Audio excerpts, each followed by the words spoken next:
right, welcome everyone. A very good evening to everyone who has joined us today for the BITS2 Civil Services talk. This talk is a part of our BITS2 series talks under the Alumni Mentorship Program, through which alumni who've made it big in their respective fields provide guidance to current students. I am Bhanupratap Bharadwaj, and I'll be co-hosting this webinar with my dear friend Dhruv. Please join us in heartily congratulating Saurav Pandey and Malavika Nair, both of whom are BITS Pilani alumni who have achieved remarkable ranks in the UPSC Civil Services Examination 2019. The UPSC Civil Services Examination is arguably the toughest exam held in India, with 3 qualifying stages and lakhs of aspirants. We extend our congratulations to both of our esteemed guests. We will first get to know them a bit, followed by which we will ask them the questions from the audience. A small reminder for all, please type in any questions that you may have in the Q&A section on the bottom right of the screen. Malavika can answer some of them when we are talking to Saurav and vice versa. Do address the questions to all panelists. Yeah. All right, then let's begin. First, let's hear from Saurav, who has achieved a stellar All India rank of 66 with geography as his optional subject.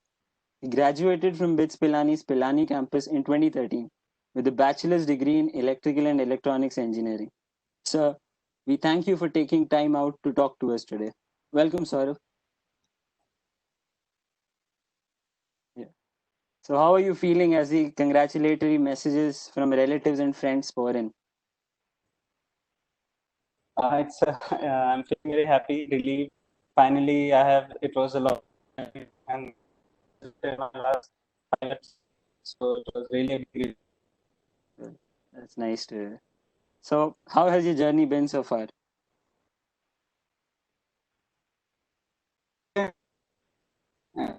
It's possible because in the last 5 attempts I told I got no time, and this time I'm all like that. So it was a difficult journey. Every stage was very difficult. I have failed in prelims also, and after interview also. So that was it. A lot of trials, a lot of hit and trial. Oh. Yeah.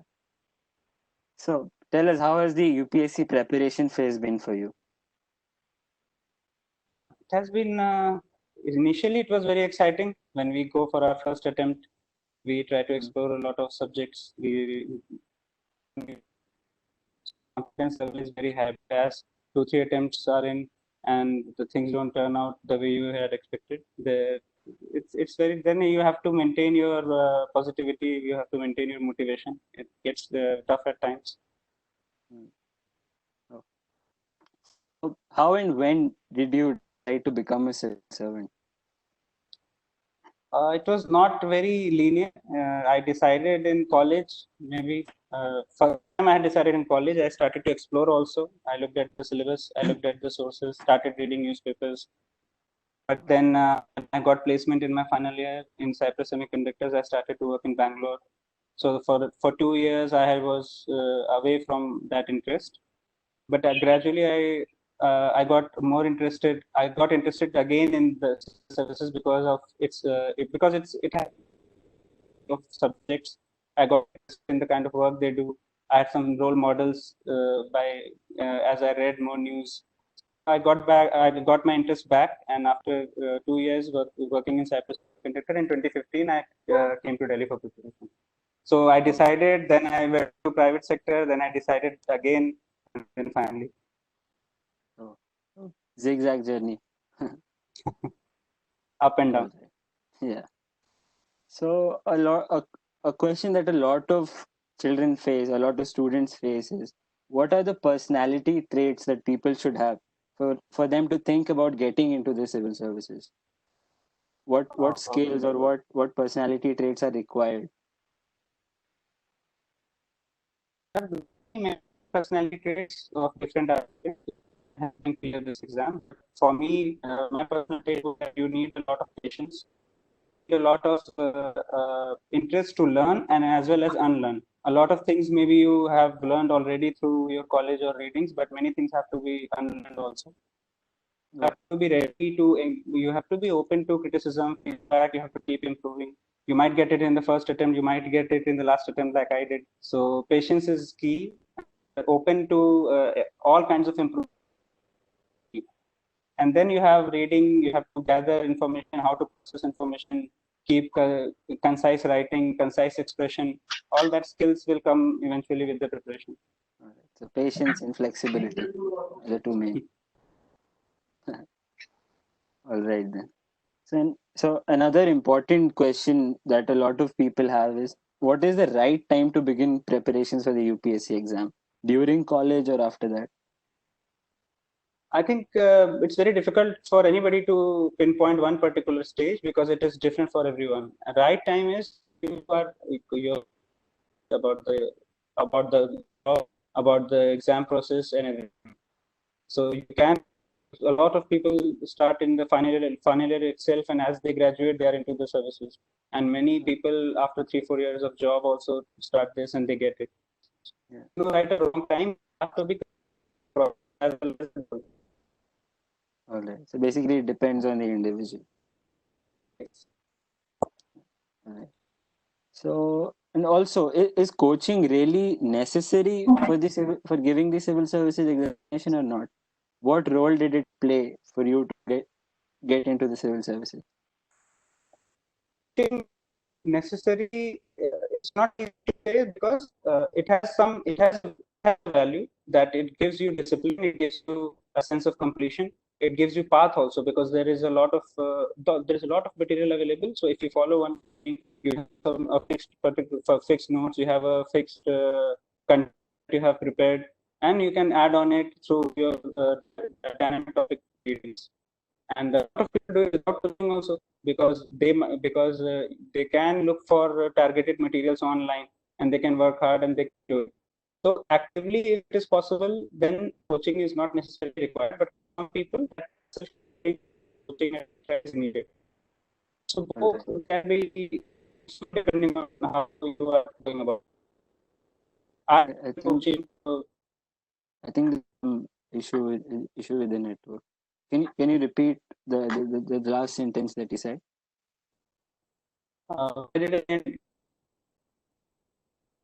There's some network connectivity issue, I guess.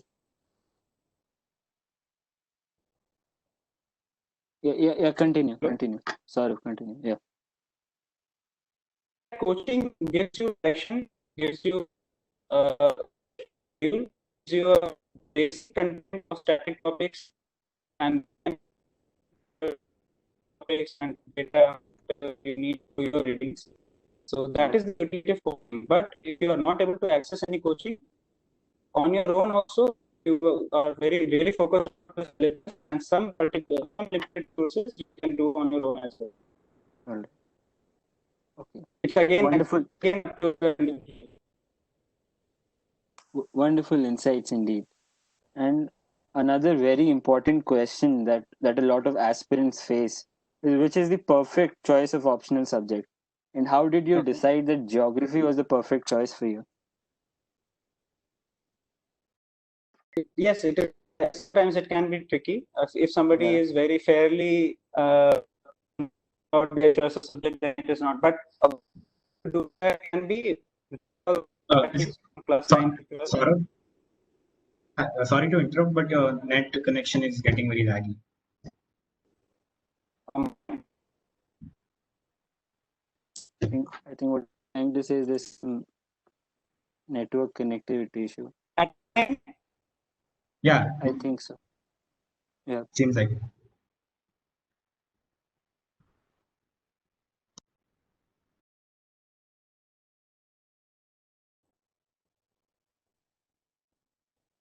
Hello? Yeah, it's fine now, I guess. Okay. Oh. Yeah. So I was saying. So you're talking about the optional subject. Yeah.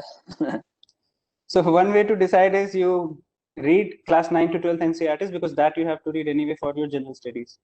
And you, in the process, you will realize that there are some subjects you like more than the others. Then you can look at the syllabus of that subject. Maybe some topics or some sections in that syllabus is not what you are expecting. It's not what you perceived from NCERT. So that way you can fix that perception also. You can do all that, and through NCERT readings and a careful look at the syllabus, you can decide your option. I also first thought that political science would be a good topic. Oh. And how basically did you decide that geography was the one for you? Okay, so I thought political science because in Pilani I had done electives, two electives related to that: modern political concepts and international relations. But when I looked at the content of the UPSC material and looked at the syllabus, they were very different from what I had studied in my elective. Oh, so those were humanities electives or open electives? Humanities in Pilani. Okay. So, and they were fairly they were not as rigorous as UPSC syllabus. So I had kind of underestimated the option that time. And the reason for choosing geography was I liked it in school, but in school we only study physical geography. So I had to look at the syllabus of human geography, and then I found out what can be good sources for them for those topics. Will they be easily available? How people have performed? So all those things people can analyze and finally decide their option. Oh. Thanks for answering that. I'm sure a lot of aspirants will find that helpful. One last question from our side is, what advice or suggestions would you like to give to college students who are planning to give the UPSC exams? My advice would be look at the syllabus, start reading newspapers, try to relate those syllabus topics with the newspapers. If at all they have time to start reading specifically for UPSC, start with NCRTs, but don't compromise too much on your graduate subjects. Finish them well, and they can do it. Once they have analyzed the syllabus, they have got the habit of reading newspapers. They can easily be launched into this process. Oh, all right. Thanks, Saurav. Your valuable insights have helped us all a lot. I'm sure your views and journey have inspired a lot of us. I now hand over the moderation of the session to Dhruv. Thank you so much for that, Saurav. Now, we welcome Malavika Nair, who achieved a remarkable All India rank of 180. Malavika graduated from our very own Goa campus in 2016 with a degree in chemical engineering. First of all, congratulations from all of us at the Alumni Relations. Thank you. Thank you. So do tell us, how was the UPSC journey for you? For me, I cleared this in my third attempt. I started preparing after I graduated in 2016. So it was during my PS2 that I realized I would want to try a hand at civil service, but then it was already late for me to give that attempt in 2016. So I started from 17 and 18. I couldn't clear prelims in those initial stages, and finally, it was in the cleared all the three stages. So I just very long one, and especially this year the process itself was very long due to a lot of uncertainties with respect to COVID situation. So, and yeah, that's about it. To start off with the questions now, what initially inspired you to pursue civil services as a career option, and did you ever think about other government services? Okay, I actually heard about civil services when I was in school. So there was this particular book I read, which was in my native tongue, Malayalam. So it was written by an ex-civil servant. So he had written about his service experiences. And I found that whole process very interesting, the kind of stories, the kind of diversity he had to deal with in his book. So that was the first time I heard about it. But after my 10th standard, I went into 11th and 12th science, and that one I took chemical engineering. So I completely left the whole idea of UPSC, but it was somewhere there in the back of my mind. But I wanted to wait till I was sure I wanted to try it. So it was only after my PS2. That time I had given CAT, and I was doing my internship with JP Morgan in Bangalore. And I realized that even if I do clear CAT and get an MBA, I would still be working in a similar kind of situation. And that was not what I wanted at that point of time from my life. So the kind of diversity or the experiences and that you can offer to the society through civil services really came back to me. And that was when I got inspired to pursue this particular examination. Thank you. Moving on to the exam now. In general, what do you think are the main challenges faced by UPSC aspirants, and how did you overcome them personally? Okay, to understand this better, I think we need to understand the essence of the examination. So I would suggest you can visualize a pyramid. So at the bottom of the pyramid, you have your base, that is your mentality or your attitude, the kind of metal you have to show, or your personality that is really being tested. And on top of the second part of the pyramid, you have your skills, which you develop over time to conquer this particular examination. And on top of that, you have your knowledge. So in all these three aspects, you need to build your competence to clear this examination, and each one has its own challenge.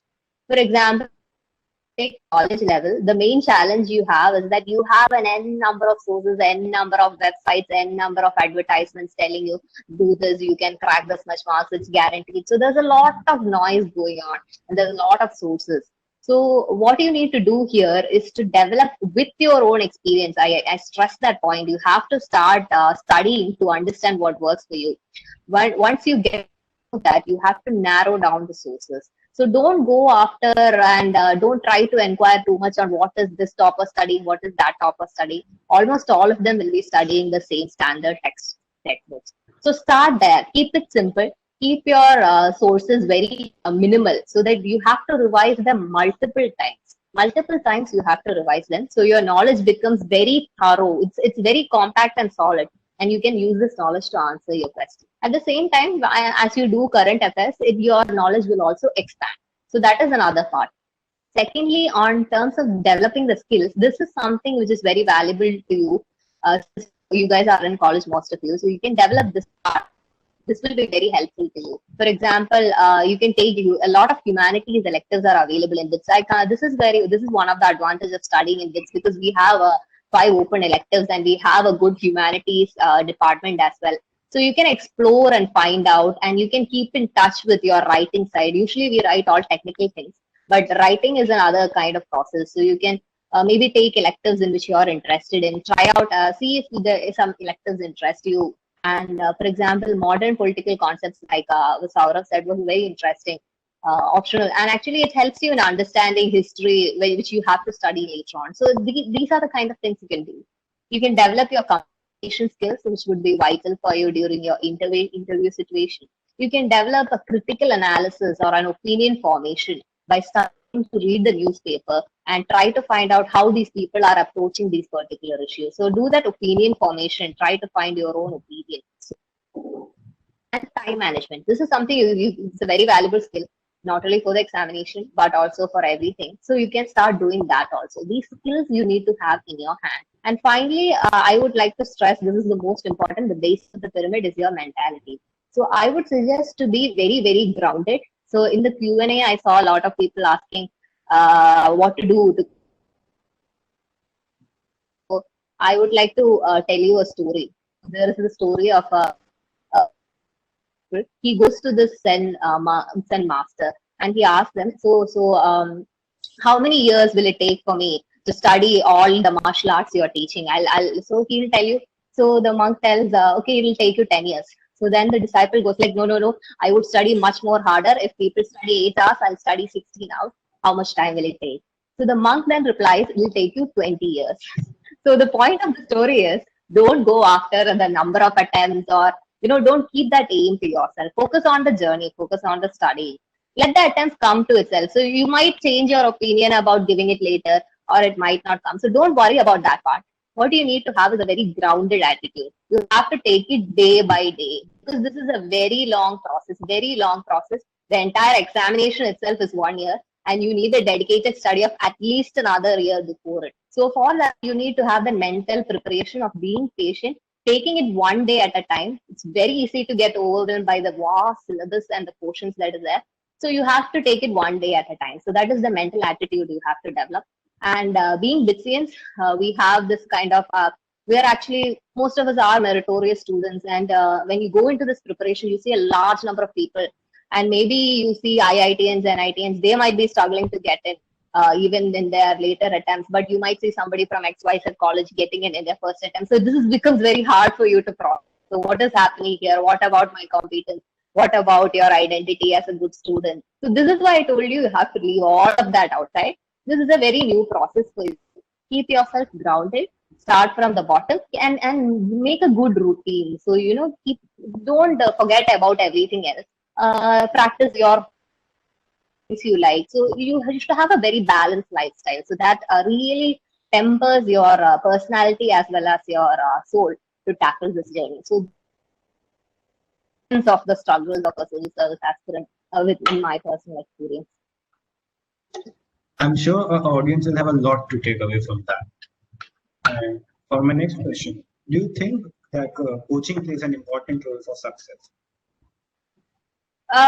Coaching play an important role if you are feeling completely lost and you need some sort of guidance. Of course, it's available online. Everything is available online. But if you need guidance, you can take coaching. If you are doing a completely new optional subject which you have no idea how to start, of course, it's better to take. And for me, I think in terms of yourself, and for example, in answer writing or during test series or in mock interviews, this is where coaching gives you that platform to test out your strategy. So it depends. So it's not like an iron rule that you have to take coaching. You have to take coaching if you need it. Of course, there are people who have done it without anything else. So it depends. Those were some great insights. As you talked about the optional subject, how did you decide that sociology was the perfect optional subject for you? Okay. I had no idea about sociology before I started studying for this particular subject, but now I became so interested in it. I'm doing a long distance MA course. I've also cleared NET in sociology. So what happened was that for me, it was both an intuitive as well as a logical decision. So I went through the optional subjects available. I picked out a few subjects which I found immediately attractive, or I felt that I would be interested in studying. And then I found out, okay, then what kind of institutes were available, where were they available, what kind of tests there, what kind of syllabus is there, what is the general trend of this particular optional. And so I finally settled on sociology because the syllabus was manageable and the subject was interesting. So that is the balance you have to find. Don't take the subject because it's very interesting for you and you have no idea how to approach it. It'll be very difficult for you. So you have to find that balance of keeping the subject manageable. After all, this is an examination. You want to clear it. You don't want to take a PhD in it. So you have to do that balanced sort of decision making. Finally, what advice would you give to students planning on giving the civil services exam, especially on staying motivated? Okay.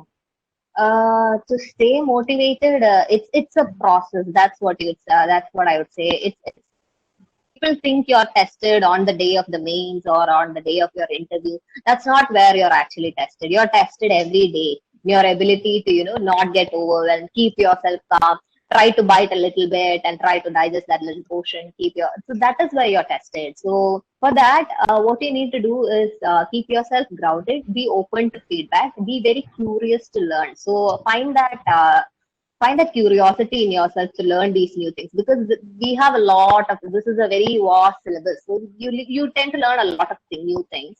So let that curiosity be your guide. So that's what I would say the best way to stay motivated. And please understand that this is it's a long process. So I think it will take a minimum of 2 years for anybody to clear, if not more. So you must have that patience in you. And like I said before, don't burden yourself with the number of attempts, or don't pressurize yourself too much. So just enjoy the process. That would make it much more easier for you to develop your talents as keep yourself very calm through the process. In that way you'll get the best result. That's my honest opinion, because in my previous 2 attempts I was very, very scared. I used to pressure myself, so I would do a lot of things out of that tension.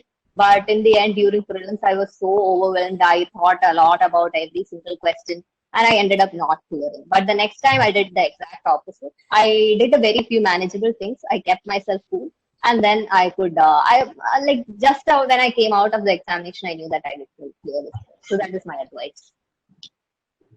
Thank you so much, Malavika. I'm sure that all of us found your views and insights very helpful. Thank you for taking the time out to talk to us today. So now we'll have the Q&A session. Both Saurav and Malavika take up some questions which were asked by aspirants, both in the form as well as during this talk. So the first question for Saurav is, so did you have any backup plan in case you were not successful in the exam? When I started, I did not have a backup plan, but for the last 2 years, I was giving the state civil services also, and I was in 2 interview rounds for one of them, and I had another mains coming up. So that was supposed to be a backup, but all those were not very stable backups. So I was really scared. Yeah. What about you, Malavika? I had actually done a sociology course and I also got net in it. So that was one option I could explore, but I was not very serious about it. So that was one option I was keeping there. I it this does not turn up, but this was all I decided that so that those were the things I had. Oh. So, and another question now for Saurav and then Malavika. So how did you prepare for the interview? And can you also share some questions that were asked to you in the interview? Interestingly, for interview, I started to discuss a lot of topics, comfortable and uncomfortable topics, on a group of Pilani friends, my BITS Pilani friends. And we would have a lot of debate. We would go back and forth, find data, find arguments.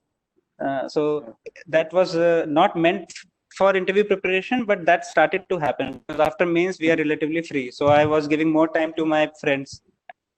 Inevitably get caught up in some topic, and people would have different point of view. So we had very healthy discussions. Apart from that, I started to read beyond newspapers, and I used to follow ORF. I used to follow essays on Live Mint, and a lot of other different I would follow people on Twitter, like policy analysts, diplomats, etc. So I would find very good articles to read about different issues.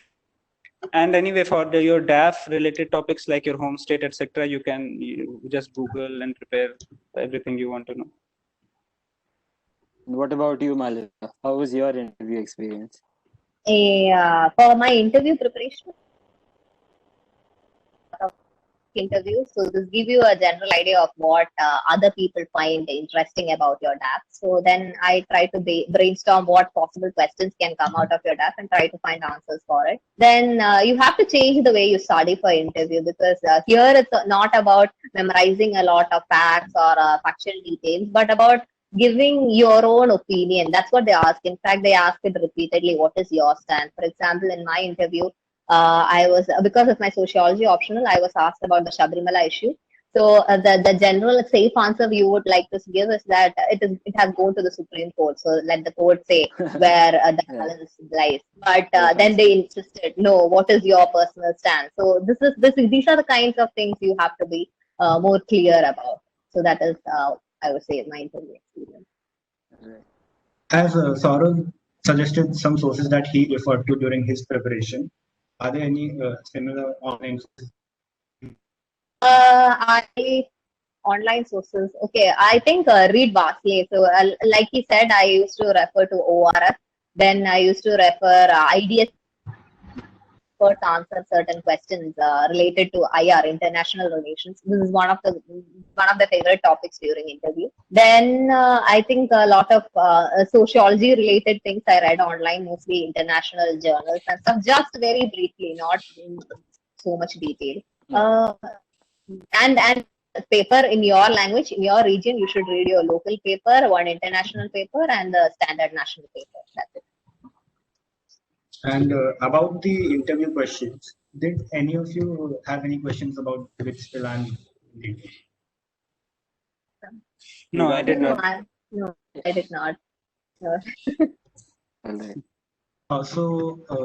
Another common question that people have is, since when did you start making notes and preparing for current affairs? How much time should be given to that?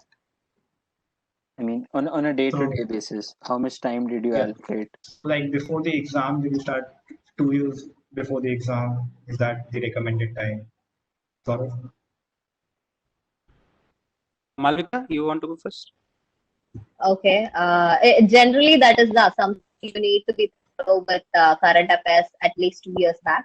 So I used to rely on the newspaper mainly. I would find out what particular news items or points are there which would be relevant for my examination. So if that is the case only, I would make a note out of it. And I used to keep my notes all online because it's a hassle if you keep it as offline copies because you would forget where you kept them and it's hard to search. So always keep it online. And then I would go through monthly compilation. I used to depend on Current Affairs Made Easy. It was a magazine in which there was proper structuring of points. So that's how I revised the topics again. And so yeah, that's basically it. Okay. What about you, sir? I was not very good at note making. So what I did was, for all dynamic topics, I would use the Vision IS monthly magazine and underline that and keep them. And after a month before the exams, as I used to write mains answers, I would collect the material from there or from the online copy of Vision IS magazines. For example, suppose there is a question of livestock. So I would look at all the livestock topics, whatever has come in the last 1 year, and I would make a map because my optional was geography, so map was a habit. So I would make a map, write all livestock issues in different locations in one page, then be done with it. So I would make notes very late once I have read a few months of current affairs from Vision IS monthly, and then collect relevant topics together in the end. So another question that we've been getting for this particular webinar is, would you recommend taking science or engineering subjects as an optional for UPSC? And why is it that the success rate of humanities optional is much higher than the others? Is there any particular reason that comes to mind? For me, I think with respect to science and engineering optionals, it's either like a hit or miss. So either you see people clearing with very high marks or they just don't. So it's very chaotic. So I think it depends on how confident you are in your ability to take that particular subject. So please refer the previous questions and understand the level that they demand from you. So if you think you can handle it, take it. People generally go for humanities subjects because it's less chaotic like this. It's more or less predictable. There is a range in which people come, but so that might be one of the reasons, and it's also their personal interest. For me, I like humanities subjects more than any other engineering subject. There was chemical engineering also was not an optional for me. So I went with it. So it's your discretion. So please understand that. So that's why I said go to previous year questions and see if you can handle such a paper. Each his own. Yeah. What about you, sir? Hello. Go ahead, Saurav. Yeah, Saurav. So So as Malavika said, it's very difficult to say that humanities rate is high and science rate is high or low. It's very difficult to say because you have very limited seats. You have to see how many people have taken that optional, how many people are getting into it, and it's all about you being comfortable with your subjects and performing well. So if you are very comfortable with maths, it's okay, but it should, as it becomes a trend and people think if it is a trend, I'll also clear, that's not the way to go about it. You have to see from your strength to strength.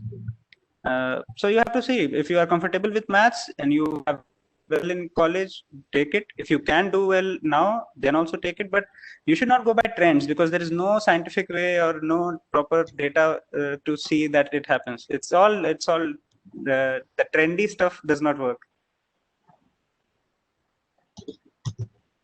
right, Dhruv, go ahead. For the next question, how did you practice answer writing for mains? Will making points, diagrams, or flowchart in particular that you stand out? Answer writing, you have to, first of all, you have to just start answer writing. You should not wait for anything. Once you have read the topics, you should have a question, you start it, you write all the, whatever filth you want to write, you write. You have to get that out of system. Then you see, you have to get feedback. You have to see how people are writing, who's writing better, what are they doing. And you have to keep it concise. You write few words, but you say more. You have to directly address question. If the question says characteristics, don't write impact, don't write how it is good or bad. You write the characteristics first. And if it says analyze, then you try to make the characteristics portion crisp, and then you analyze it more. So you have to focus on the keywords, as there are a lot of videos how to interpret the keywords. They should follow. Every answer writing practice should follow that, and you have to just keep writing and compare it with the better answers and keep improving. Thank you so much. And Malavika, your opinion? Yes, I would, like he said, answer writing is basically an art. So there is no correct way, like there is no particular code in which you can crack it. You have to practice, like Saurav said, start as soon as possible. Don't wait for you to get that particular level of knowledge. Start very soon. You would not be good at first. You would definitely not. So compare with people who write better than you. Find out what works for them. So the main thing people forget about answer writing, first of all, is to understand the question. The question sometimes could be very big. The introduction sentence might be something else, but what they ask for might be completely something else. So so analyze the question first. I used to mark like 1, 2, what were the demands of the question. So, and based on that, you need to structure. Structuring is the main thing about answer writing. So when you see a question, you should structure it in your mind, and this should happen very quickly. You don't have a lot of time to think about it. That's why he said, like, you need to practice a lot. So when you practice, all these things become second nature to you. And when you revise a lot of portions, the content also comes to you. So when you have the enough content, then it will come. So like that, when you go about it, you'd learn maybe drawing a diagram is a better way to communicate your ideas. Yes, draw a diagram. Draw a chart if it's relevant. So these are the things you should do. So start doing it. It's very hard to tell you how to swim without you start swimming. And so you can't learn it by theory. So when you do it, you would find out why people are making diagrams, when to do it, how to do it, what is the time in which I should do it. So this is how you do it. Malavika, another question that we got. I'll just add one thing. Sorry. For answer writing. Yeah. So when you are starting writing, you don't have to worry about time limits, etc. You take the topic, you find out the content, you see what the structure is going to be, prepare a rough draft. You do a lot of kachra on your rough sheets, write answers. You write one answer 3-4 times and see if it is improving in the beginning. Gradually, you have to write 20 answers in 3 hours, and timing effects will come. But you don't have to stick to the time that I have to write in 7 minutes, 8 minutes from the beginning. Do your dirty work in the beginning as much as you want, and then gradually move on to the exam pattern. All right.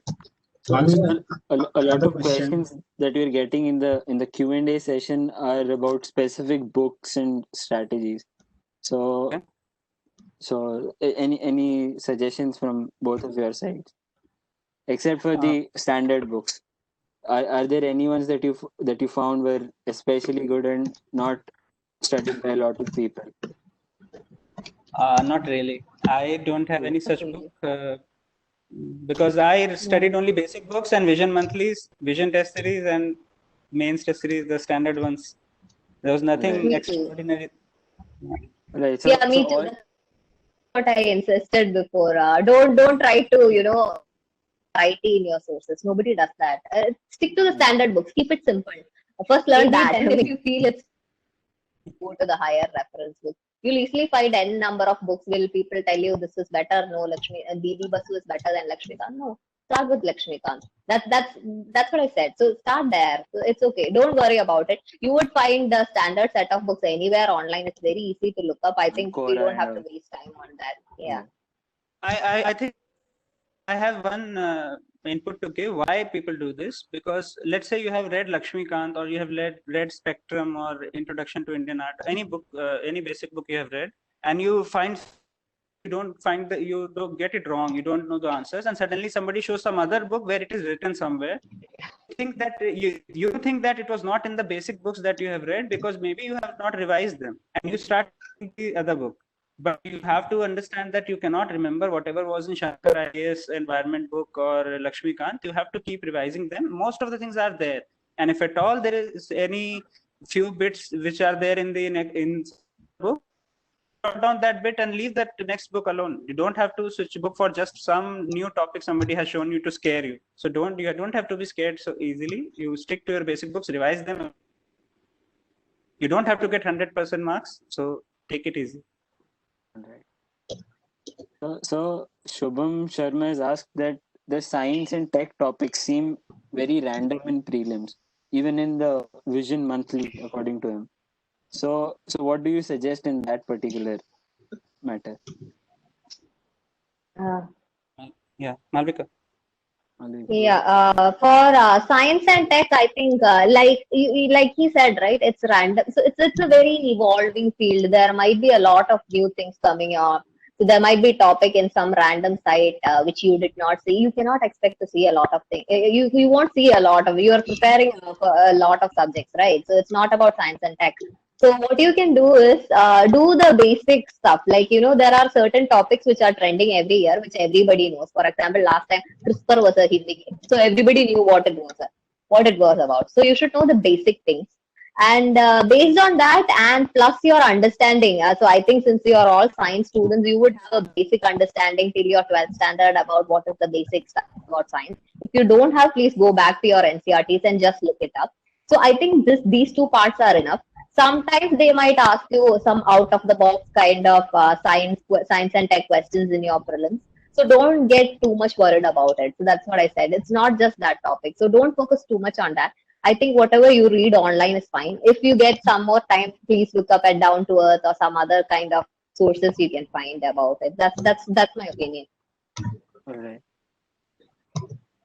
And another, Saurav, would you like to add anything? As he said, it's in Vision Monthly, it's very random. I don't think you have to worry about random. You have to just make it a ground rule that I will study these basic books and these basic magazines, and whatever is coming from these sources, those I will definitely not do wrong. And whatever is going to come out of this, it's going to be difficult for everyone. You have to have that faith and stick to your sources. And someone has asked, how important is the detailed analysis form for the UPSC interview? Very important, very important. It is very important. So that is after you get to the stage of your interview part. You would know that is what everybody suggests you should do. You should work on your draft. You should try to, that is the document this particular panelist will have. So that is how they judge you. That's what they see about you. So you should know what they would think seeing it. So what are the possible questions that can come? And based on that, you can prepare. So you don't have to worry about it at this stage, I would say. Okay. Saurav, would you like anything? The question was, how important is the detailed analysis form for the UPSC interview? Only to the extent that you have to tell who you are and you have to stay truthful in that. That's all. There is nothing big about it. Okay. Another very specific question for Saurav regarding geography is, in the subtopics such as models and theories under geography, how deep should an aspirant study about them? As in, should there be a general study about content or an in-depth study about each and every aspect of the models and theories topic? I don't think that's a very difficult question, because you have to understand the basic models, basic characteristics. For example, all settlement patterns, or any particular model, population model or settlement models. You have to understand the basic characteristics, what is the limitation in that, and which model has tried to improve that model, and how it is applicable in current context. These basic things you have to prepare. How deep you have to go would arise to start to see the questions. If you are able to answer questions, it's well and good. If you're not able to answer questions, then you have to find out what is missing in your preparation, because any subject can go to any depth, and our focus is the final answers in your optional paper. So I think most of the questions are answered. And Apurva Srivastav is asking, what should be the revision strategy along with covering the syllabus? revision strategy. Revision strategy should be that you should be able to find out through revision which areas you have to revisit and read first. For example, if you're revising for prelims and you're revising your test papers, you have to see that, okay, if I'm weak in constitutional bodies and their characteristics, I should read that first. So revision would help you prioritize the strategy should be how you prioritize your revision, because you cannot go and read each book page by page again. For example, in prelims, you can have test papers. In mains, you will have to have some notes. So, and when you revise those notes, you revise your model mains answer paper or prelims test answer paper, you will have to prioritize and see which topics you will read first. And and one part of the day you can divide for your all easy ones, so that at least those stay intact and those are also not going wrong anywhere. Okay. Okay, What about you, I would Malavika? like to, I would like to add one more thing. One other effective way you could revise is by making a lot of connections. So you should know your syllabus very thoroughly. So there are a lot of interconnections between the papers as well as different parts of the syllabus. So if you read one particular topic, maybe think about how it would be relevant to another part. So if you read something in geography and some historical aspect is mentioned, go back and revise that part. So this way your interconnections develop, and thus you can revise more. So this would be one way you can revise, because to be honest, I have never found the time to go through the entire syllabus once more before mains or prelims. So this is a better strategy, I would feel, because this way you would come across a lot of variety of topics as well. And like he said, on how I felt about the exam. So sometimes I felt that this particular area I need more revision. So while you do questions, if you miss a lot of questions on one particular topic, you haven't done enough in that. So go back and revise that. So these are the two ways in which you can revise very effectively. Right. So one last question that will take up from the Q&A box is a very personal question by someone. Should I go? This is asked by Yuvraj Lathar. Do I go for PS2 or do I start my preparation in the 5th year? I think it's like you said, it's a very personal question. Do you feel this is the right time for you to start preparing? And if it is, I would suggest don't waste time. Start today itself. All right. I hope he gets his answer. We do have some more questions from the forums. Oh, right. Right. Is one for the first question, is physically taking coaching necessary, or how much do you think there is a drop off in distance courses? Malavika? Okay.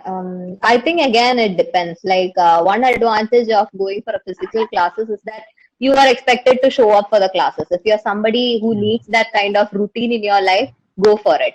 But if you have that self-discipline, which will come after a few attempts, if you sit with it, you would need it more. So you would need that self-discipline. It's okay to take online coaching as well. So in that way, you have a lot of flexibility. You can decide when you want to study a particular topic. Entirely up to you. It's up to your. It's all up to you. So I don't think there is any particular difference now that with the COVID situation, a lot of almost all coaching institutes are moving almost all their programs online. So you will get anything online these days. So if that is the environment is suitable for you, go for it. That's all. All right. And what do you think, Saurav, your opinion? Hello.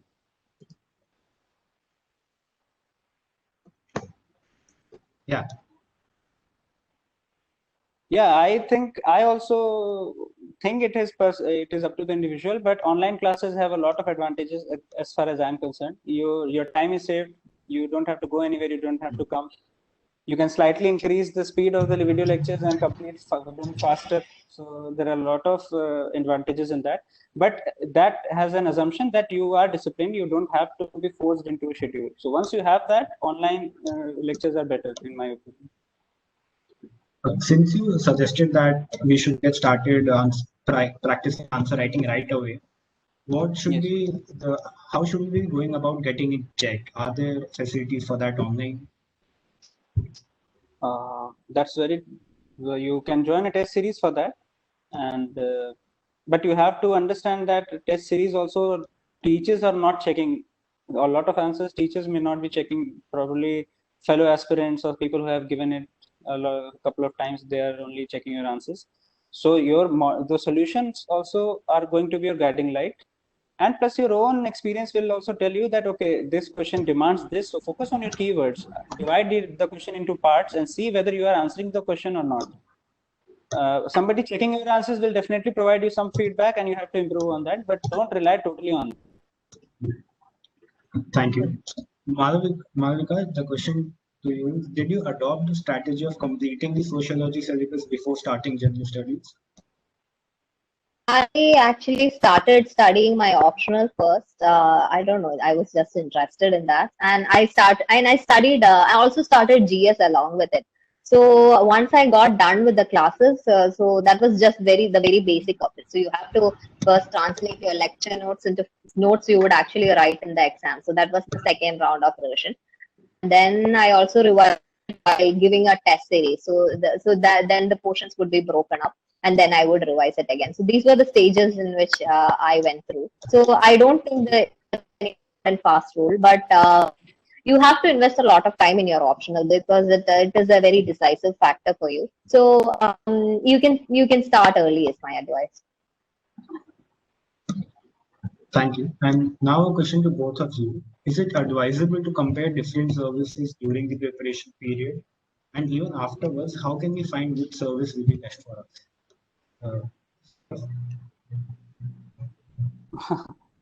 I don't understand how are we going to compare different services. If you are into administration, if you want to be, let's say, DM, which is the popular thing people go for, or you want to be secretary, joint secretary, all those, you go choose IS. If you are interested in diplomacy, foreign policy, international relations, you choose IFS. A lot of people are interested in law and order. They choose police services, revenue services. So I don't think there is any point in comparing because we don't understand them enough. We don't understand how what role they play, and one marking one better than the other is very difficult. And as far as in a generic sense, we all know which services are more sought after. So that trend is all anyway visible. But it's not advisable to compare. If you like police, go for police and discuss with people who are there in services and why people are choosing different services. Make an informed choice, make a pragmatic choice, and that's it. No service is better or no services are worst. It's only whichever is difficult to obtain suddenly becomes more important. And of course, we have this IAS, IFS, IP. Three, four services are more sought after, obviously. So that way they can make their choice. Malavika, would you like to add anything? Yes, I think to answer that question, you need to find out what exactly are you expecting. What kind of life do you want to live? So since you want to give this attempt, so since you are attempting this examination, you would obviously want to target the service you want to join. So I think figure it out for yourself. So are you interested in the IPS cadre? So you read it about it online. There are a lot of books available, lot of experiences shared online. Try and place yourself in these situations. Try and understand, is that what you need from your life a few years down the lane? Will you be happy? Can you be productive in the work, and can you give back to the society? So you have to think about that also. Will you be effective as this particular person in this role? So what are you after? What exactly do you want? So are you looking for diversity? Then administrative service is an option. Are you looking to travel to a lot of places? Do you have a tactics in diplomacy? Then you can look at IFS. So each of these services are completely different from one another, and they have their own pros and cons. So I think, what do you want? So where do you see yourself? And accordingly, target and try to give the examination as such so that you can find what you want. Another question to you about the preparation is, what should be the frequency of mock tests for practicing, and when in which period of preparation should you be taking them? Okay. What I did was, I think for prelims test series, I did not join any particular test series which had a regimented schedule. I had to go about the topics by myself. So the last 2 months before prelims, I used to dedicate just for solving the questions and finding out the areas in which I was weak and finding out the revision points I needed to do. So that was my prelims approach. So you can find all of them online. So there is a site called freeupscmaterials.com. Uh, Almost all the question papers are available there. So you can try and mix it up. So try to attempt a lot of different kinds of paper, because if you attempt one particular coaching institute's paper, you easily figure out their trend. Then it will become easy for you to score in their papers. So keep yourself and this will not be what they ask in the exam. So diversify your sources. For test series in terms of mains, either join along. There are different kinds of programs. There are programs which start, which go on for a month, like almost a year, or there are a number of them after which start immediately after prelims. So depending on what you need, you can choose that. So whatever you take, I think try to stay true to that schedule. So you might feel that you haven't prepared enough, or don't skip on your test, because just give it anyway. So at no point in this preparation will you have ever completed studying. You will never complete studying for this particular examination. So that's what I would say. Thank you so much. Saurav, since the syllabus of the exam is so vast, do you think that people with average memory can crack it, or is it very important to be to have a eidetic memory of sorts? No, absolutely not, because it is not about memorization. It is about familiarization, as far as my take is there. You have to revise it a lot. As Malavika said, one way of revising was to make connections. You have to connect environment with tribal areas, with forest areas. You have to connect industrial pollution with urbanization. You have to connect different topics. You have to connect some social issues with some political issues. You have to think, you have to reflect. So it's not about memorization. It's about, do you understand the problem? Do you internalize the issues? Do you see the solutions? Do you see the constraint those solutions might have? And you have to revise them again and again, think about them a lot. So syllabus is not vast, so to speak, but their dimensions are different. They have more and more examples every day. So if you are really, if you try to study in a way that your material starts to reduce as days pass, it will not become so vast. It will at least be manageable. So you don't have to rely on memory. You have to rely on your familiarity through revision and linking and thinking and reflecting on those topics. Right. An interesting question that we have is by Akshat Gupta. In your initial attempts that were not successful, what exactly went wrong, and in the next attempt, what did you change in terms of strategy, in terms of studying? Okay, I'll say. So my first attempt was in 2017. So I had just graduated in 16. I had very limited idea of what exactly the demand of the examination was. So I think overall my preparation was lacking. And I got a dengue fever right a month before the examination. So I lost a lot of time at that time. So I was unsuccessful in clearing that attempt. So but that time I thought, oh, okay, maybe because of the dengue, oh, it was your first attempt, nobody clears in your first attempt. So in my second attempt, I was very religious. I went with the routine thing, like I joined a mains answer writing program afterwards. Then by November or something, I joined a prelims test series. I went to almost all of them, and I used to do well, but I used to take so much pressure on myself for clearing this examination in this particular attempt, or the amount of volume or of the subjects was very overwhelming for me. So I would get very depressed if I was unable to finish my topics. So one day I would study well, next day would not be that great. So that would be depressing. So a lot of factors were there because I used to pressure myself a lot. And I remember before I went for my prelims examination in 2018, one of my friends held my hand and she prayed. I was literally crying because that's how pressurized I was. So that was very unsuccessful. So in my next attempt, what I did was I just left the whole routine thing and I just went by my gut. So I tried to find out where exactly was I weak, what interested me. So I learned that medieval history I had not done much, and so I just went through that portions at that time because I was interested. And it came out to be like in that prelims there were more questions from medieval history. So I would say, so these are the things that just clicked for you. So at that particular time, I did like for just before 2 months for the prelims, I did a number of questions. I did not pressurize myself.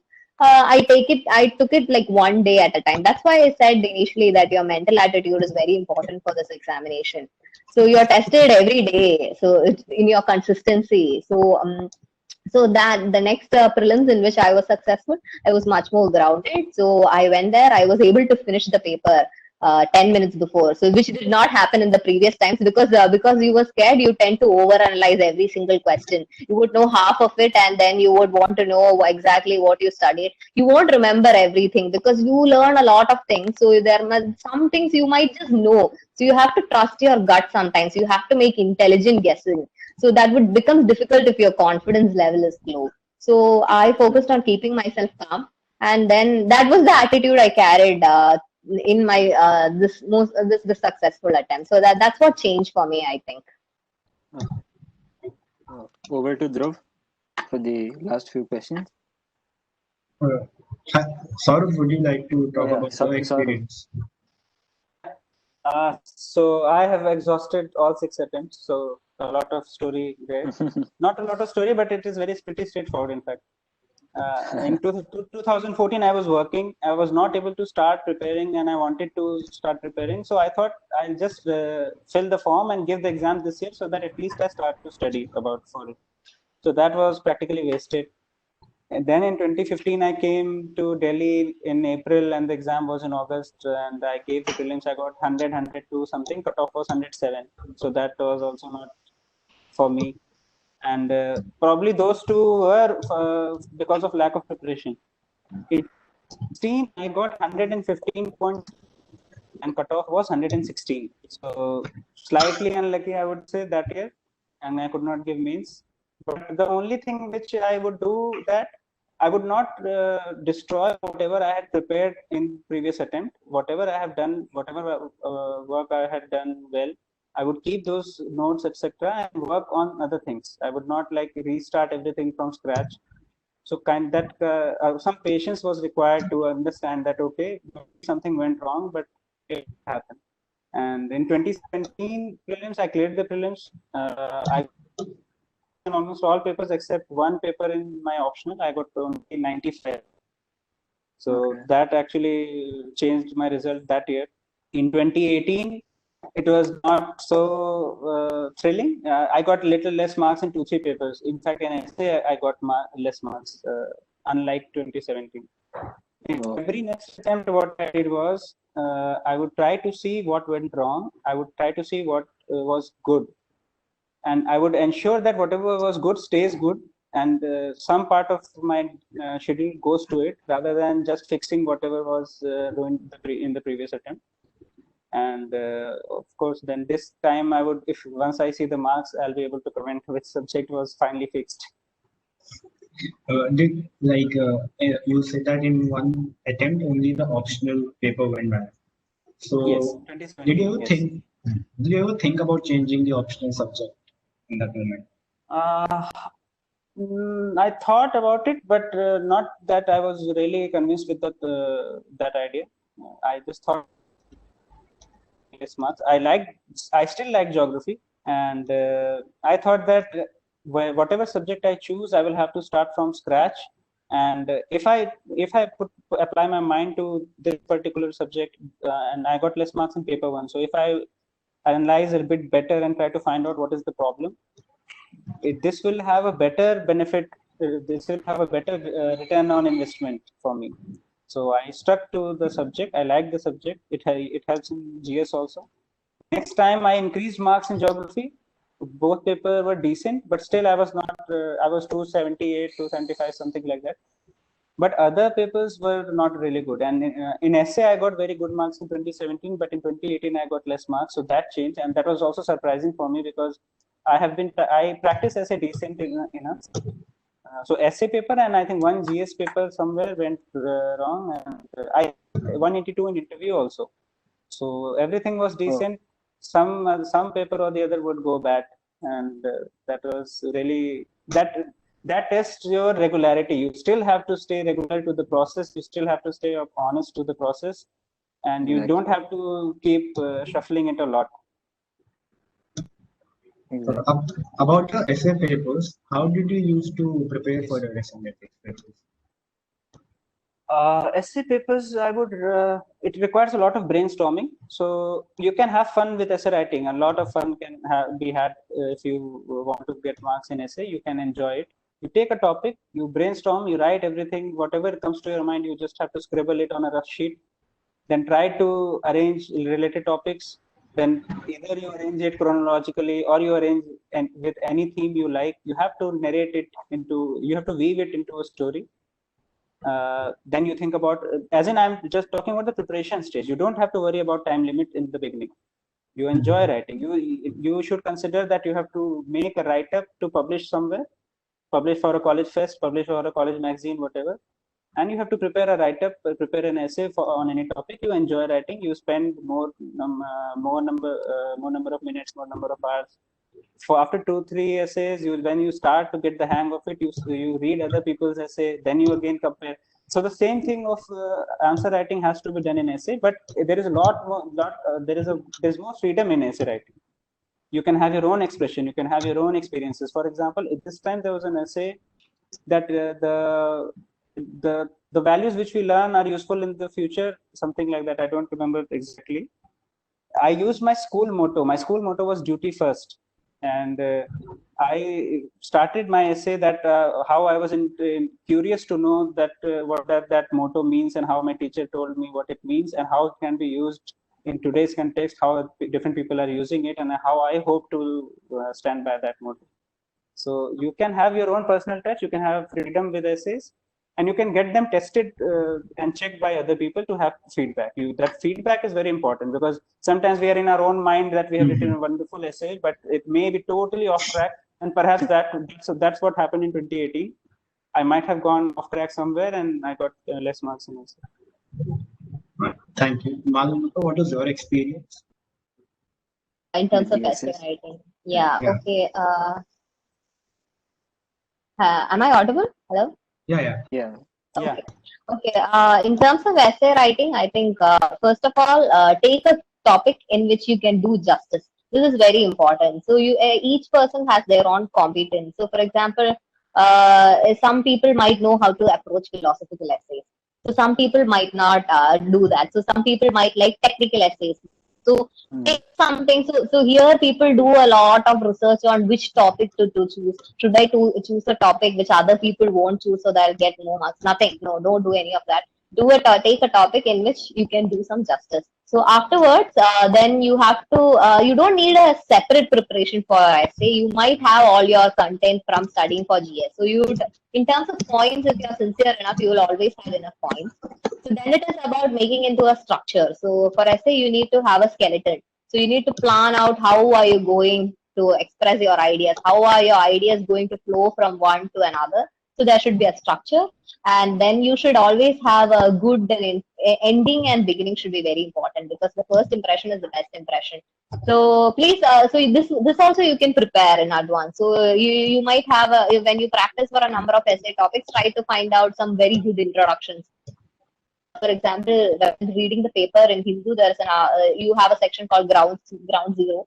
So they start off their essays by telling or narrating the story of a particular person living in a very bad situation. So that this particular person, when he gets up, so he is living in some Maoist area. So this is what has a daily life is like. So this is a connect for the person. So it makes it personal for that people. So there are a number of techniques by which you can do that. That it's a hook. It's called hook in when you write in your writing, and that's what you call. You have to hook the reader in. So then the next effective strategy I found out is circling back. So if you always want to wrap up your essay, or whatever idea you have started in the beginning, try to call it back at the end. So it will give you that feeling of whole. So in between, like in your essay, you might go here and there, you might explore a different angle, but always make a callback. This is something like if you see startup comedy videos, that's what they also do. Similar technique. So do a callback at the end, and so that gives it a very neat approach. So overall, it should be structured. So you have to practice a lot if you want to develop this style. So this is my experience with essay writing. Thank you so much for that. Now we have a final question, which is for absolute beginners. So are there any small bits of advice you would have that could make a big difference in their journey to UPSC? Saurav? For aspirants, right? Yeah, for people just beginning the UPSC journey. Focus on the syllabus and previous year's questions. Don't look for shortcuts. All right. Thank you. Malavika? Sorry, can you repeat the question? Any small bits of advice for people just starting out on their UPSC journey? Okay. If you For could go people, back in time and tell yourself one things before okay, I beginning the think, UPSC preparation. yeah. I think starting early is important. That's the advantage you guys have. You are in college, so start early. First thing you can do is start reading the newspaper. That is the most simplest thing you can do. Don't start like make a whole preparation strategy for yourself. Don't start out all that in the beginning. Take it slow. Take it one day at a time. Start reading the paper. Then slowly maybe try to look at the question paper. What are the demands? What you need. Then slowly you can look at the current affairs, start making notes. So go take it one step at a time. So this is going to be a long journey for anybody. I don't think you would find anybody who said, "Oh, I had a complete strategy figured out from the initial part itself." No. So you would figure it out as you go along. So don't worry too much about this particular source, that particular book. Don't worry about this method of coaching, that and this and that. So it's your own journey. So own your own journey. And I would suggest that follow your curiosity. So your gut will tell you what to do. So trust that. So and that would guide you along. So that's what I would tell you guys. All right. With that, we have come to the end of BITS2 Civil Services talk. Thank you so much for joining us, Saurav and Malavika. We wish you all the best for a successful career in the prestigious civil service. We also wish you the best of luck with training in Missouri later this year. Thank you so much. A small note to the audience. Please fill up the feedback form that has been put up in the chat box. Each suggestion is valuable to us and will help us improve the quality and content of our webinar.